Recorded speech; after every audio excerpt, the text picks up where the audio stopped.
And this is a game that does have its own set of rules, and I guess most board games do, but this is also one that is super ambitious and provides a sandbox style dungeon crawler that allows you to create almost any type of dungeon crawler that you like. And one thing to note about this game is that description might sound a little bit vague, but this is also a game that has an 8.9 on BoardGameGeek, which is super impressive. And this isn't just people rating the game in anticipation of its release, because this game was actually released back in 2019. And the game offers a full campaign as well as one-shot scenarios for players to explore, and it does incorporate a lot of tabletop RPG elements and allows you to have that RPG experience, but without the need of a game master. And I know that's something that a lot of games have attempted with varying ranges of success, and I haven't played this game so I can't speak to how it actually plays, but after looking into the rules and learning more about this game, I think this is one that's going to get a lot of things right. Players will each be able to create their own unique character with their own class and race, and there's going to be unique stats and abilities that are specific to your character, and they'll be able to help with different skill checks and challenges that you'll interact with in the game. The players will also be able to gain experience points in order to upgrade their characters further as the game progresses,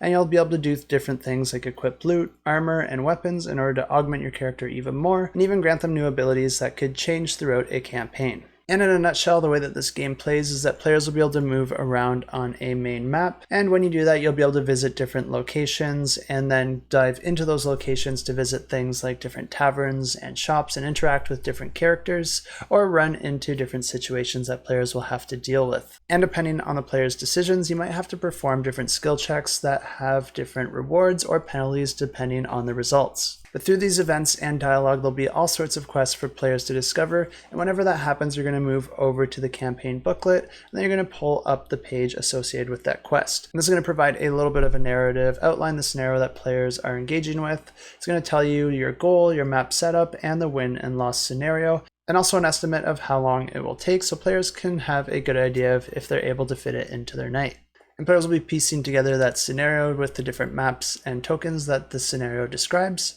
And they're going to be working together to explore that dungeon or area that they've been thrown into in order to try and complete the win condition. And if you're an RPG enthusiast or a dungeon master yourself, you might already be recognizing how you can use these different components to create scenarios of your own. And that's exactly the type of stuff that this game intends to allow for. But the game continues like this as players jump back and forth between different scenarios and the main map as they explore the worlds and complete the main campaign. And if this is a game that interests you, you can check out the links in the description below. But since this is a game that's also already been released, you could also check out all sorts of reviews and playthroughs over on YouTube or on the BGG page under the videos tab.